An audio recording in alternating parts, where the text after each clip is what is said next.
Subscribe channel Truth.id dan aktifkan lonceng notifikasi untuk mendapatkan informasi seputar live streaming dan video khotbah terbaru.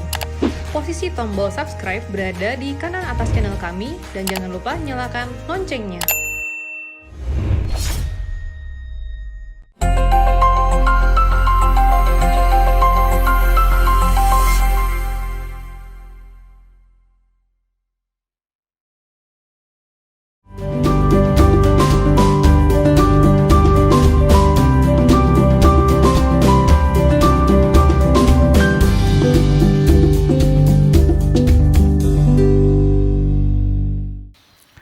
Lalu saya telah membacakan satu ayat firman Tuhan dari Matius 19 ayat 28. Yesus berkata, "Aku berkata kepadamu sesungguhnya pada waktu penciptaan kembali, pada waktu palingenesia, apabila anak manusia bersemayam di tahta kemuliaannya, kamu yang telah mengikut aku, akan duduk juga di atas 12 tahta untuk menghakimi ke-12 suku Israel." Kalau kita percaya Tuhan Yesus, berarti kita percaya perkataannya. Dan kalau kita percaya perkataannya, kita berantisipasi. Kita bersikap terhadap apa yang akan terjadi yang Tuhan katakan itu. Ini sejajar dengan Kisah Rasul pasal 3 ayat 21. Kristus itu harus tinggal di surga sampai waktu pemulihan segala sesuatu seperti yang difirmankan Allah dengan perantaraan nabi-nabinya yang kudus di zaman dahulu. Coba kita bertanya kepada diri kita sendiri, saudaraku. Kita sudah bersikap bagaimana terhadap apa yang Tuhan katakan ini? Apakah ada langkah konkret atau sikap hati kita terhadap apa yang Tuhan katakan ini, saudara? Atau menganggapnya itu tidak pernah ada? Menganggapnya Tuhan tidak pernah mengucapkan kalimat itu. Dan inilah faktanya. Banyak orang Kristen menganggap Tuhan tidak pernah mengatakan kalimat itu. Bahwa dia akan bertahta di tahta kemuliaannya pada waktu penciptaan kembali. Tuhan kita Yesus Kristus. Dia harus di surga sampai pemulihan segala sesuatu. Kapan itu?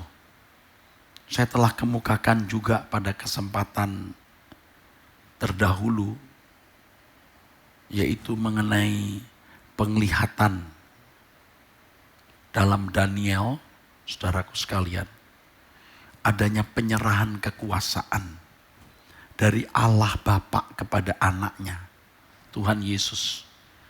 Yang pada waktu itu semua lutut akan bertelut dan lidah mengaku Yesus adalah Tuhan bagi kemuliaan Allah. Filipi 2 ayat 9 sampai 11. Dan penglihatan yang dilihat Daniel itu Daniel pasal 7, saudaraku.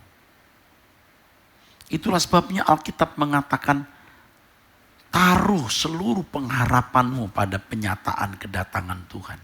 Ini sikap yang harus kita miliki. Taruh seluruh pengharapanmu pada penyataan kedatangan Tuhan. Kalau orang tidak menganggap bahwa itu penting, bahkan tidak pernah, maksud saya seakan-akan Tuhan Yesus tidak pernah mengatakan hal itu, maka dia tidak menaruh seluruh pengharapannya pada penyataan kedatangan Tuhan. Padahal Alkitab berkata, taruh seluruh pengharapanmu. Jadi tidak ada pengharapan yang lebih besar dari hal ini. Kedatangan Tuhan Yesus ketika ia duduk di tahta kemuliaannya. Ketika Bapa menyerahkan seluruh kekuasaan kepada anaknya. Dan kita harus menaruh seluruh pengharapan kita pada penyataan kedatangan Tuhan. Dan hal itu akan segera bisa terwujud, saudaraku. Seperti yang dilihat oleh Nebukadnezar dalam mimpinya ketika melihat sebuah patung yang ditunjukkan Tuhan kepada Nebukadnezar.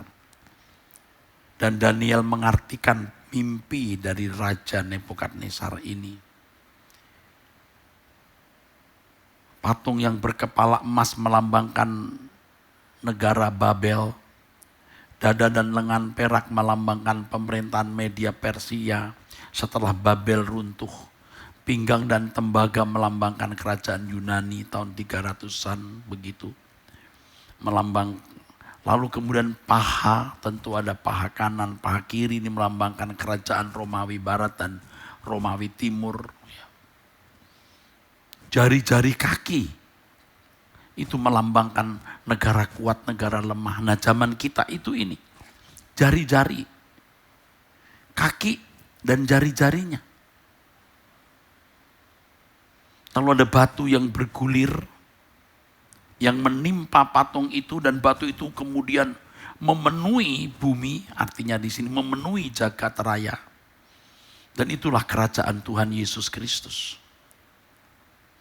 Taruh seluruh pengharapanmu. Nah, saya kira semua orang hari ini di negeri ini, atau ya bisa dikatakan semua orang, berharap COVID-19 ini berlalu. Berpengharapan kehidupan menjadi normal lagi. Dan memang tidak ada manusia bisa hidup tanpa pengharapan, saudara. Kalau bisa, saya tidak tahu manusia macam apa. Manusia pasti punya pengharapan. Dari pengharapan kecil sampai pengharapan besar. Dari bangun tidur untuk bisa menghirup udara, bisa makan, bisa menikmati segala sesuatu. Nah, kalau sampai orang tidak memiliki pengharapan, saudara, lihat, tidak jarang mereka yang kemudian bunuh diri. Jadi sakit jiwa. Lihat orang-orang yang main lotre. Kalau dulu waktu masih muda ada satu jenis lotre ya, saudara. Itu supir becak, kuli-kuli, semangat kerja. Tapi uangnya untuk sebagian beri lotre. Dia punya pengharapan, saudara. Anak sekolah punya pengharapan lulus. Orang berkarir memiliki pengharapan sukses. Politisi memiliki pengharapan jadi pejabat atau pemimpin partai yang terhormat. Karenanya mereka menjalankan hidup ini. Kadang-kadang dari satu kesenangan ke kesenangan yang lain. Nah, pengharapan orang percaya itu seperti yang dikatakan di dalam Alkitab, dalam 1 Petrus pasal 1 dari ayat 3 sampai 4, 13, 14. Pengharapan kita itu kehidupan yang akan datang di langit baru, bumi baru. Karena di sanalah kita akan menerima kemuliaan bersama dengan Tuhan Yesus. Yaitu bagi orang-orang yang menderita bersama-sama dengan Yesus. Nah, saudaraku sekalian, perhatikan apa yang dikatakan Tuhan di firman Tuhan tadi. Aku berkata kepadamu sesungguhnya pada waktu penciptaan kembali, apabila anak manusia bersemayam di tahta kemuliaannya, kamu yang telah mengikut aku akan duduk juga di atas 12 tahta untuk menghakimi ke-12 suku Israel. Artinya kita akan dimuliakan bersama dengan Tuhan Yesus. Roma 8 ayat 17. Siapa? Orang yang mengikut Dia. Kamu yang telah mengikut aku.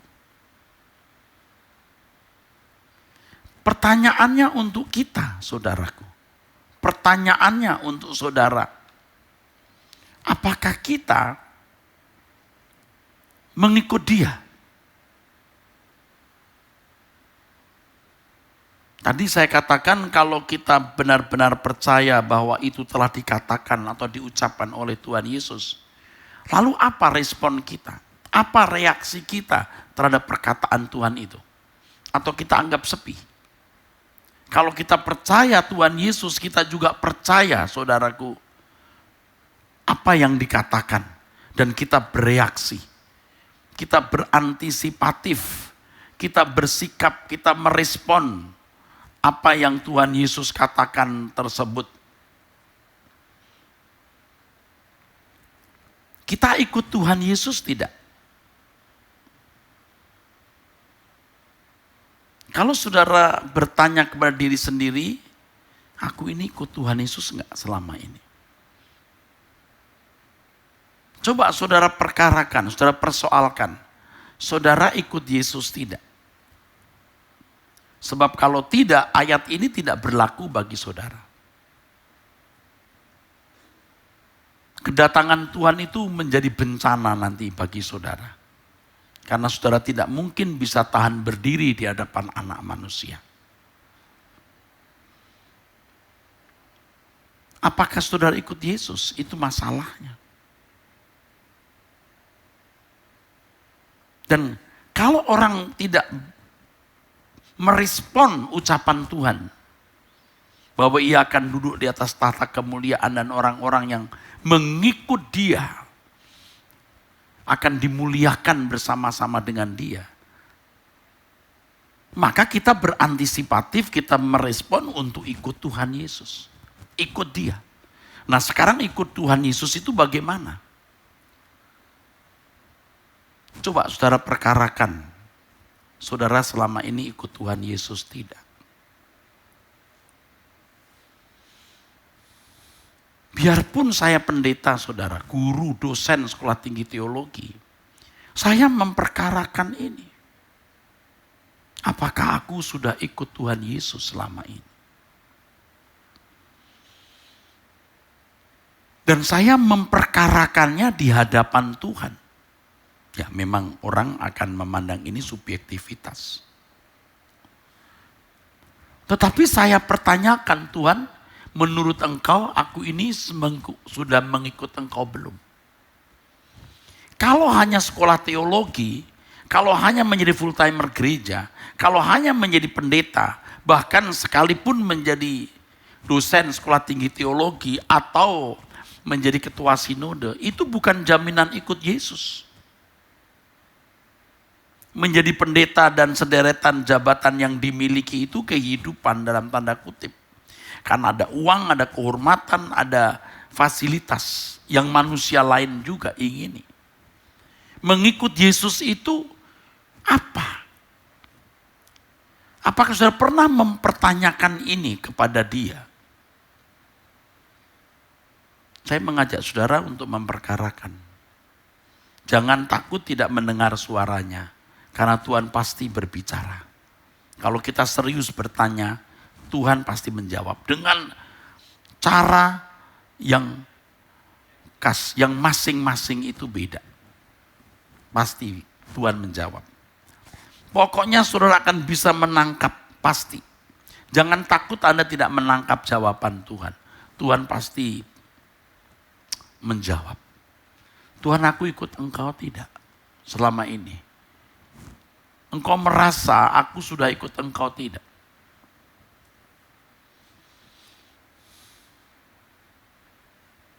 Saya kira tidak banyak orang yang mempersoalkan hal ini. Karena menjadi kebiasaan orang menjawab segala sesuatu itu hanya dengan tulisan. Semua diformatkan.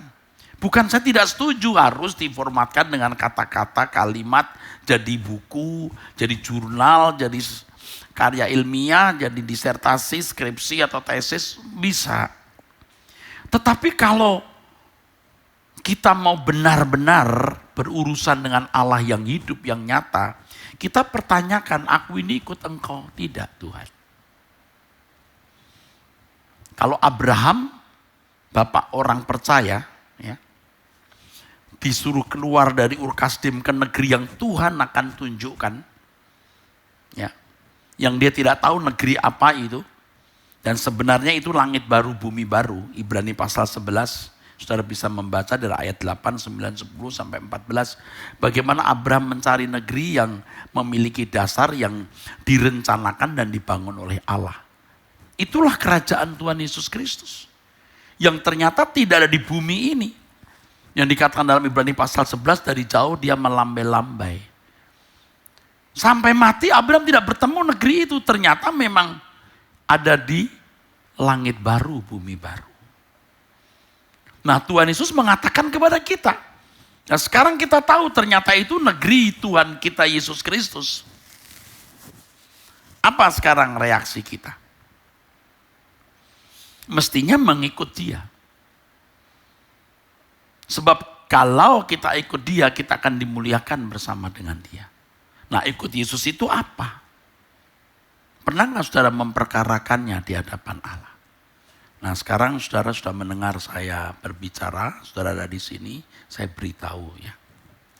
Mengikut Yesus itu hidup seperti dia hidup. Dan itu sering menjadi tema pokok pemberitaan firman yang saya sampaikan.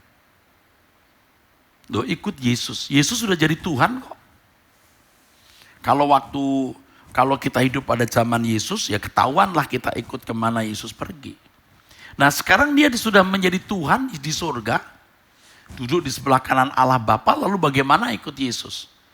Nah, kita lihat bagaimana Tuhan Yesus hidup pada zaman itu yang Injil tulis. Lalu kita mengikuti jejak hidup itu, jejak hidupnya itu. Kita harus betul-betul mempersoalkan itu melalui ya buku, khotbah yang kita dengar dari orang yang kita percaya bisa memberikan tuntunan atau bisa menjadi mentor kita. Dan saudara juga harus bertanya kepada Tuhan, gereja mana yang saudara bisa kunjungi atau pendeta mana yang benar-benar adalah juru bicara Allah. Tanya. Kalau saudara memandang saya bisa jadi juru bicara Allah, saudara dengar saya. Kalau saudara menganggap bukan, ya saudara dengar orang lain. Begitu saudaraku. Harus belajar kebenaran ya. Tuhan akan tunjukkan nanti buku rohani. Nanti Tuhan akan tunjukkan ketemu orang yang bisa berbicara tentang kebenaran. Iya saudara. Nanti kita bisa menemukan suara Tuhan melalui pengalaman hidup dan terutama lewat meditasi doa, perenungan. Pasti Tuhan akan menjawab. Dan saya beri petunjuk tadi. Jawabannya adalah mengikut Tuhan Yesus itu artinya mengikuti cara hidupnya. Jadi saudara harus benar-benar menghayati bagaimana Tuhan Yesus menjalani hidup di mana dia meninggalkan kemuliaan, mengosongkan diri, menjadi manusia yang dalam segala hal disamakan dengan kita, taat sampai mati, bahkan mati di kayu salib. Bagaimana menerjemahkan hidup semacam ini di dalam hidup kita hari ini? Kalau sudah terlanjur menjadi orang kaya, itu susah. Terlanjur jadi pendeta yang terhormat, jadi orang yang disanjung orang, itu berat. Bahkan cenderung menjadi rusak, saudaraku. Cenderung menjadi rusak, saudara.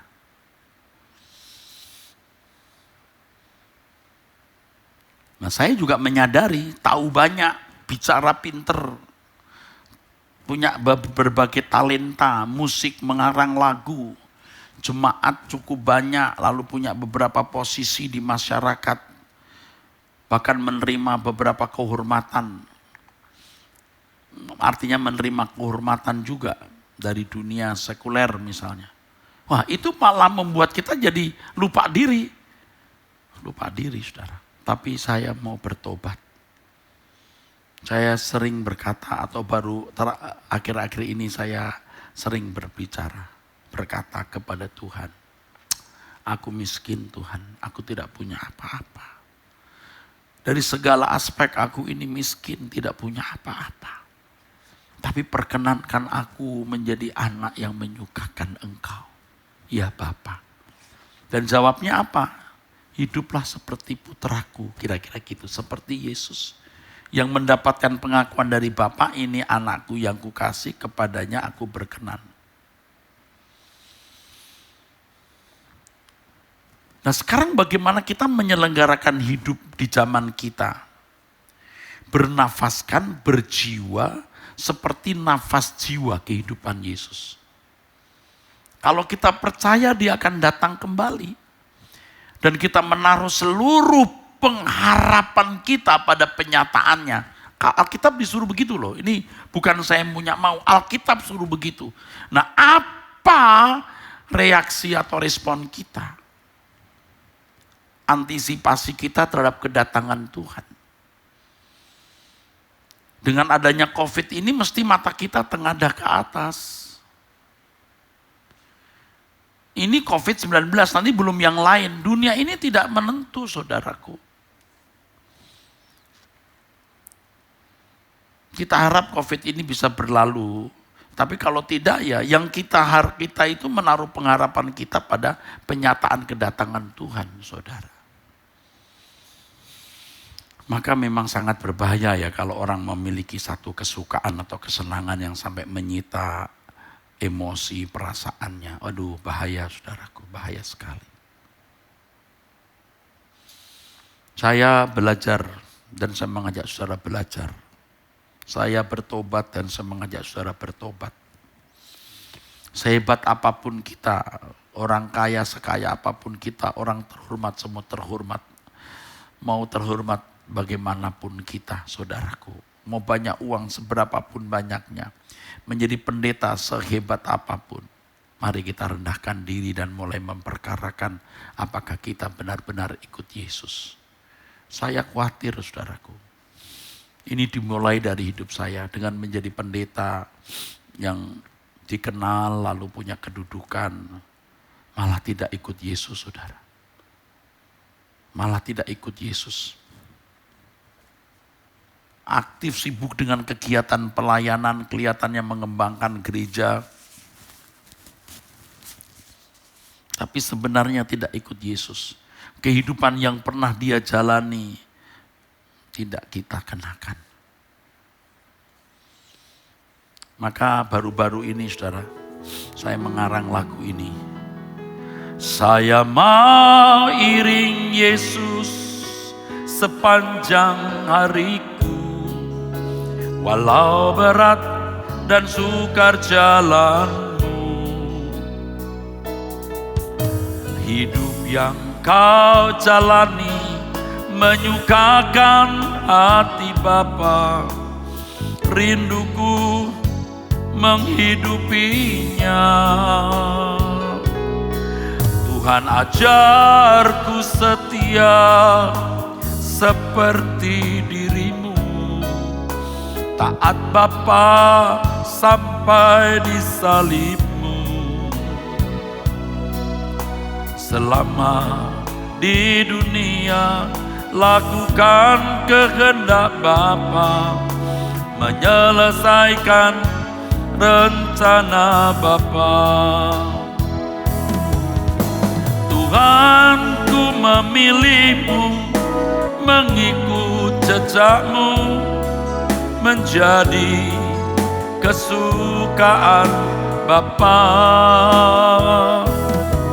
Berjumpa Tuhan nanti, muka dengan muka, kepadamu ku tetap setia. Tuhan, ku memilihmu, mengikut jejakmu, menjadi kesukaan Bapa. Berjumpa Tuhan nanti, muka dengan muka, kepadamu ku tetap setia. Itu saudaraku, ya. Ironis ya, makin hebat nih, makin malah gak ikut Yesus. Kalau saudara tidak memahami yang saya katakan, tidak rendah hati, pasti tidak tahu. Mosok Pak. benar, saudaraku. Saya khawatir orang yang sibuk dalam pelayanannya, entah menjadi aktivis, entah jadi majelis, entah jadi bahkan pendeta. Ini kalau tidak rendah hati itu, dia tidak menemukan bagaimana hidup mengikut Yesus itu. Mengikut Yesus itu bukan ditandai dengan aktif dalam kegiatan gereja, bukan itu yang pertama, saudara. Naik turun gunung jadi penginjil, belum, bukan. Itu jadi dampak dari orang yang ikut Yesus. Dampaknya pasti bisa begitu. Naik turun gunung, menginjil dan lain sebagainya. Tapi itu belum tentu orang naik turun gunung itu mengikut Yesus. Tidak sulit kok saudara, orang-orang yang memang tidak memiliki potensi, tidak bisa bersaing di marketplace ya, tempat yang paling gampang itu jadi pendeta, jadi penginjil. Kalau tidak punya tempat di gereja ya bisa mana saja saudara. Tolong kita sekarang, istilah saya tiarap dulu deh. Yuk kita periksa diri, kita itu ikut Yesus enggak? Tuhan itu sebenarnya tidak butuh saudara. Tenaga kita, uang kita. Tuhan tidak butuh. Tuhan itu bisa mengerjakan sendiri dengan caranya. Tetapi kalau kita diperkenan mengambil bagian di dalam pelayanan, oh itu luar biasa. Tetapi Tuhan tidak terkesima dengan orang yang berkorban begitu hebat. Tuhan lebih menyukai orang-orang yang belajar memiliki pikiran perasaan dia. Itu baru atraktif, itu baru menarik perhatian Allah. Jadi tidak harus jadi pendeta aktivis. Siapapun saudara, coba berlutut malam ini, berlutut sore ini, berlutut berdoa, Tuhan, di matamu aku sudah ikut Engkau belum? Tanyakan. Tanyakan. Tuhan, sebenarnya hidupku sekarang ini menurut Engkau menyenangkan Engkau atau tidak? Menurutmu aku sudah menyenangkan Engkau atau tidak? Aku memuaskan hatimu atau belum? Coba diperkarakan. Bahkan hal yang kelihatannya sederhana tapi itu serius. Misalnya begini, Tuhan aku percaya padamu. Tapi Engkau merasa enggak aku mempercayai Engkau? Jangan semua dirumuskan dengan kata teologi yang tadi saya sudah katakan, format-format kalimat sistematika teologi. Itu penting, tetapi di dalam implikasi konkretnya, di dalam kehidupan harus dialami. Orang tuh sibuk dengan banyak hal. Bukan gak boleh sibuk, kita tidak boleh tidak sibuk. Tetapi agenda hidup kita itu mesti utama bagaimana kita melakukan kehendak Allah. Nah, coba kita tenang dulu di kesempatan ini saudaraku. Kita perkarakan ya. Kita sudah ikut Yesus kan?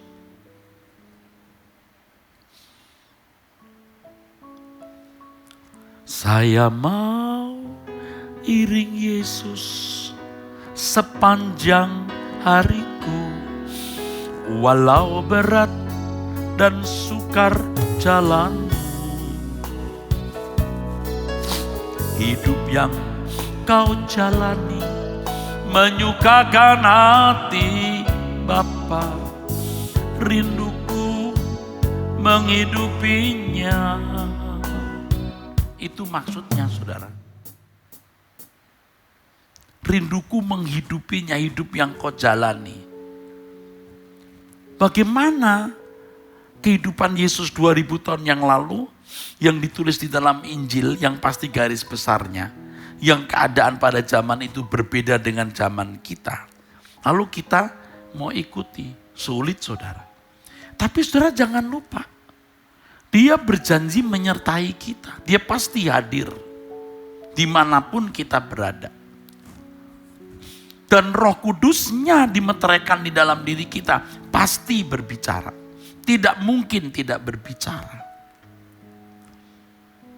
Kita pertanyakan, Tuhan, di matamu aku ini sudah ikut Engkau belum?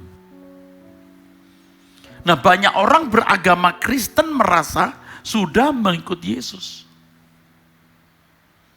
Apalagi kalau sudah mengambil bagian dalam kegiatan gereja. Yang kadang-kadang malah dimanfaatkan oleh pendeta atau pengurus gereja untuk kepentingan individu atau kepentingan lembaga saja. Tapi bukan untuk kepentingan Tuhan. Ya, gereja harus diselamatkan. Nafkah pendeta harus diselamatkan. Saya tidak katakan salah menyelamatkan eksistensi gereja dan para pelayan-pelayannya. Tapi tujuan kita bergereja, tujuan kita pelayanan itu kan bukan kegiatan gereja itu sendiri.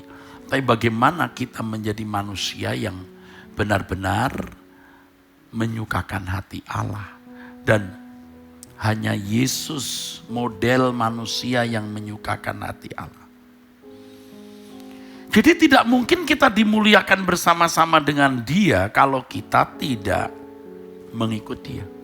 Dan ikut Tuhan Yesus itu judulnya cuma satu, menderita. Menderita itu tidak harus fisik, saudara, banyak aspek. Dan memang hanya Tuhan yang akhirnya tahu apakah kita benar-benar menderita untuk Dia atau tidak.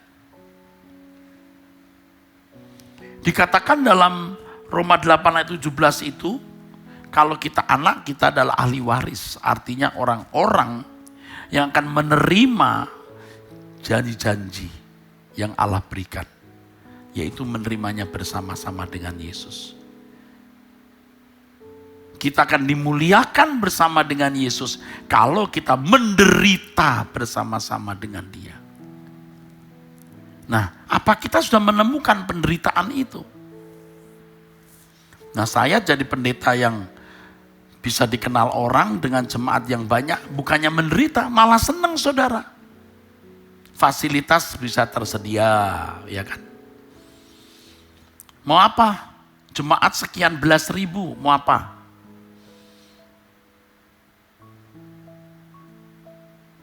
Mau apa? Mau jalan-jalan, ada fasilitas. Mau nginep di hotel, ada jemaat punya hotel. Mau apa? Bisa malah tidak menderita saya, malah nyaman. Dan itu yang dikejar banyak orang, mengapa mau jadi pendeta. Tapi saya tidak mau konyol. Oh saudara, saya memilih untuk ikut Tuhan Yesus. Aku ikut Tuhan. Saya mau ikut Dia, saya mau iring Yesus. Dan saya harus menemukan penderitaan itu, saudaraku. Kita mau ikut Yesus, Yesus dicaci maki tidak membalas caci maki kok. Kita ikut Tuhan Yesus. Kesempatan berbuat dosa ada. Tidak, aku memilih ikut Yesus. Ada kesempatan meraih dunia ini dengan jemaat jumlahnya sekian, dengan menjadi pendeta yang diundang sana sini, kenal banyak orang berduit. Wah, potensi besar untuk menikmati gemerlap dunia, saudara. Tapi kita bilang, aku memilih Engkau Tuhan. Aku memilih-Mu Tuhan. Kau segalanya bagiku. Tuhan, tolong kami. Ku mengenakan hidup-Mu dalam setiap langkahku. Diriku telah Kau beli dengan darah yang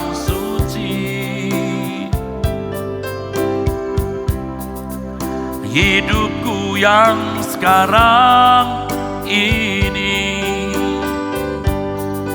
bukannya aku lagi.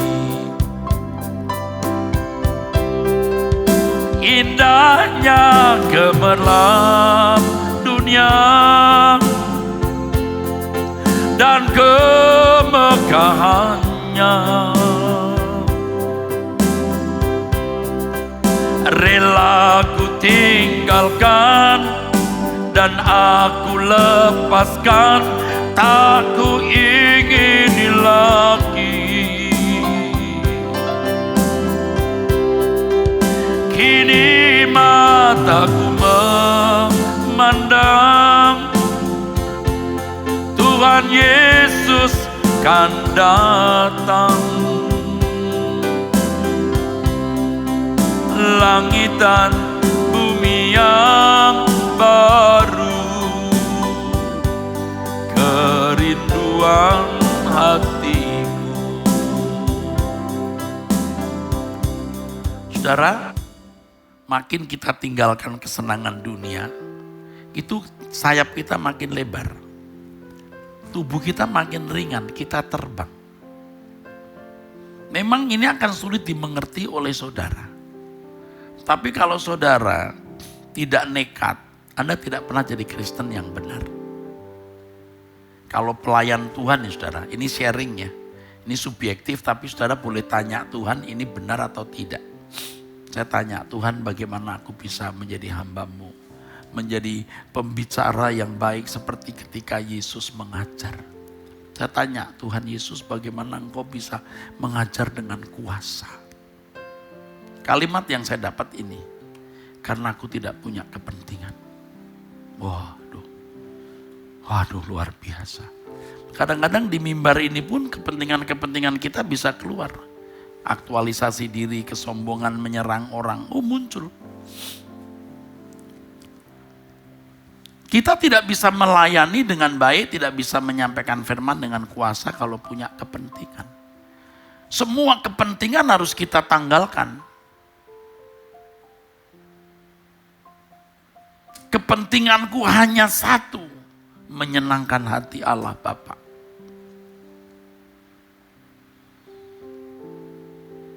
Dan aku bisa menyenangkan Allah Bapa kalau aku ikut Yesus.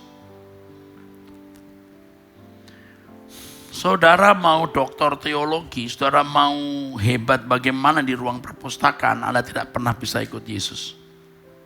Ikut Yesus itu harus benar-benar menjumpai Dia dalam perjumpaan konkret. Lewat doa, pengalaman hidup setiap hari. Bukan dirumuskan di dalam kalimat sistematika teologi. Saya bukan anti teologi saudaraku. Alami Tuhan dan pertanyakan. Tuhan menurut Engkau aku ini sudah ikut Engkau belum? Coba persoalkan itu. Saya tidak malu, biarpun saya sudah jadi dosen sekian lama, pernah jadi rektor, sekarang juga rektor atau ketua STT. Saya berperkara kepada Tuhan dan mempersoalkan hal ini. Tuhan menurut Engkau, aku ini sudah ikut Engkau belum? Saya pertanyakan. Saya tidak mau nanti saya mati, ternyata aku belum ikut Dia.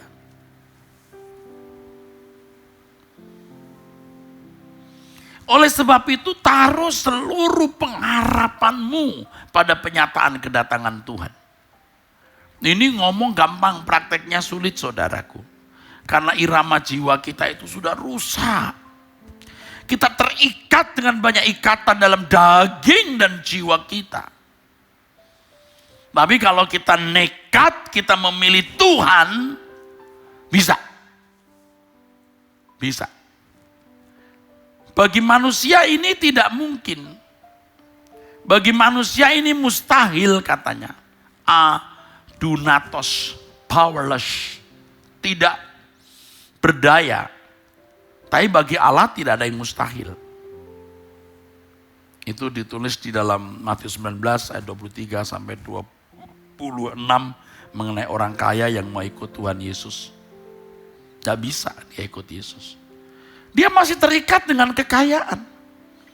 Dan hari ini banyak orang terikat dengan kekayaan. Saya juga punya anak. Saya punya menantu, saya punya cucu. Saya menikmati hidup. Tapi saya tidak boleh terikat. Dalam doa saya katakan, Tuhan, aku berpikir seakan-akan aku tidak pernah bertemu dengan wanita ini sebagai istriku. Seakan-akan aku tidak pernah memiliki anak, menantu, cucu, dan orang-orang ini. Aku datang sendiri dan aku akan pulang sendiri. Aku tidak mau terikat. Itu pun tidak boleh mengikat saya. Apalagi barang dunia fana, saudaraku. Apalagi dulu memang tidak bisa, saya nggak bisa. Masih adalah kegemaran-kegemaran tertentu. Oh, sekarang saya nggak mau, saudara, nggak mau. Saya memilih Tuhan. Dan saya mengajak kita nekat seperti ini, ekstrim yang positif, saudaraku. Mata kita melihat kerajaan surga saja. Covid ini berlalu, nggak berlalu, aku jalani, aku memandang langit baru, bumi baru. Apapun yang terjadi, aku hanya menantikan dia. Ya saya sendiri juga kadang-kadang nggak percaya kok saya jadi begini ya. Tapi Alkitab mengajarkan kita begitu. Aku memilihmu Tuhan, kau segalanya bagiku. Aku memilihmu Tuhan.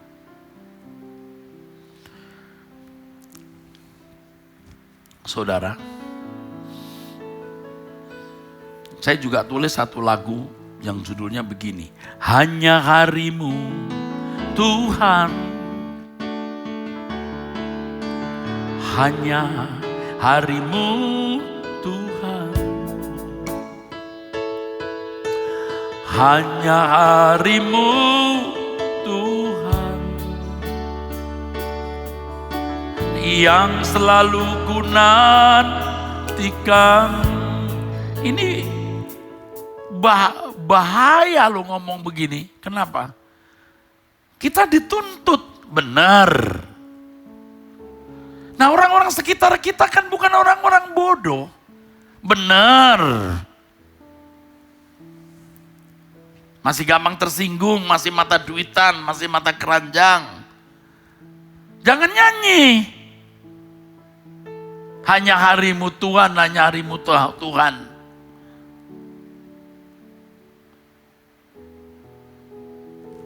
Mahal itu saudaraku. Mahal. Tapi saya mengajak kita memilih itu. Memang jadi aneh nanti. Pokoknya kita seaneh-anehnya. Mungkin ya di mata orang. Tapi kita harus bersikap bijaksana supaya kita masih bisa berinteraksi dengan sesama kita secara baik ya. Tapi kedalaman kita punya prinsip ini. Hanya harimu Tuhan. Hanya harimu Tuhan. Hanya harimu Tuhan, yang selalu ku nantikan. Semua harapanku ku taruh kepadamu. Besar sukacitaku,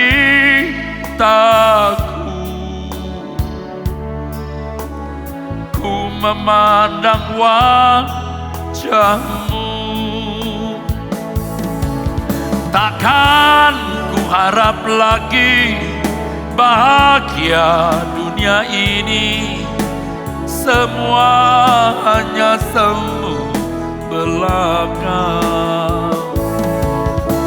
Tuhan dan kerajaanmu itu segenap hidupku sekarang dan selamanya. Kalau kita tidak begini mau kapan jadi Kristen yang benar, saudara? Coba saudara renungkan ya. Bagaimana orang-orang Kristen dahulu ya. Coba kita pikirkan itu nyata saudara. Puluhan bahkan ratusan tahun loh. Sejak lahir sampai mati mungkin menderita.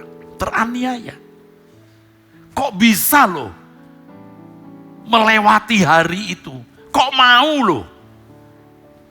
Mereka disalib, hidup-hidup, dibakar, hidup-hidup. Disalib dengan kepala di bawah lagi. Dipancung, dibawa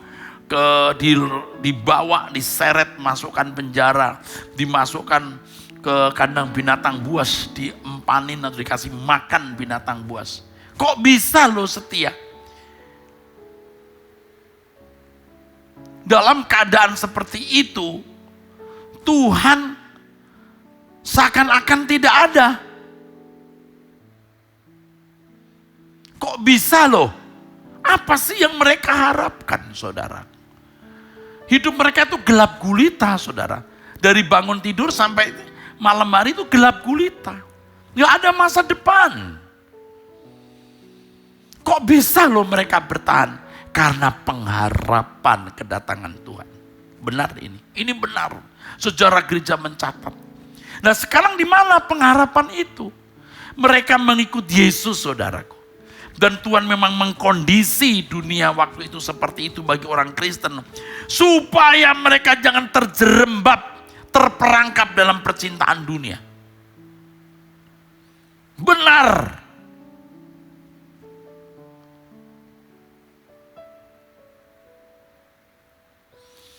Benar. Mereka begitu tekun, saudara, menghadapi aniaya itu, saudara. Luar biasa loh, saudaraku. Kok bisa ya? Karena pengharapan itu. Nah, Paulus menulis di dalam kesaksiannya, aku menderita seperti ini hanya karena pengharapan kebangkitan dari antara orang mati. Coba. Loh di mana pengharapan itu? Memang dunia waktu itu dikondisi demikian bagi orang Kristen supaya mereka berhenti berbuat dosa. Dunia tidak terbuka untuk mereka, mereka dimatangkan Tuhan lewat penderitaan fisik. Sekarang tidak ada penderitaan fisik. Dunia terbuka. Tapi mestinya dengan gereja usia 2000 tahun ini, kita mestinya sudah sadar bagaimana kita seharusnya mengisi hari hidup kita. Tahun 380 Masehi ketika kekristenan menjadi agama negara, abad-abad berikutnya, gereja mengalami masa kegelapan. Sampai abad 15, Martin Luther muncul. Apa gereja sudah beres? Belum. Gereja harus mengalami pemulihan terus. Hari ini, kita tidak menemukan spirit yang dimiliki Paulus. Kita kehilangan spirit itu.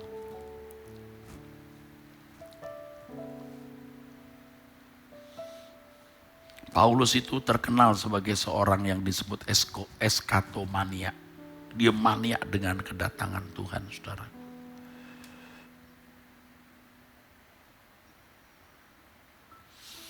Sekarang hilang pengharapan itu. Ayo kita bangkitkan kembali, saudara.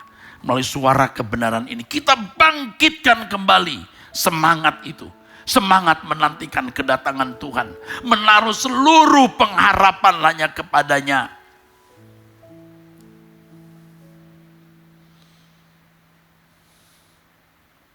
Ayo ikut Yesus. Saya kira banyak di antara saudara orang-orang Kristen belum ikut Yesus. Belum.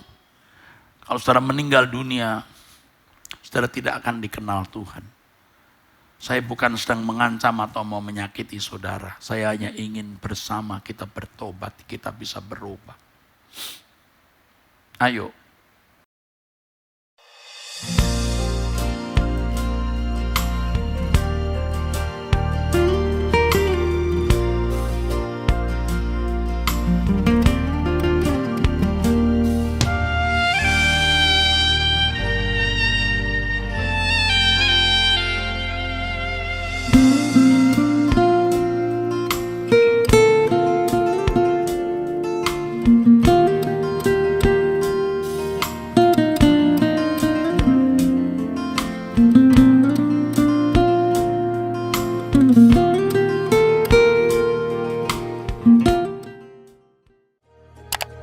Subscribe channel Truth.id dan aktifkan lonceng notifikasi untuk mendapatkan informasi seputar live streaming dan video khotbah terbaru.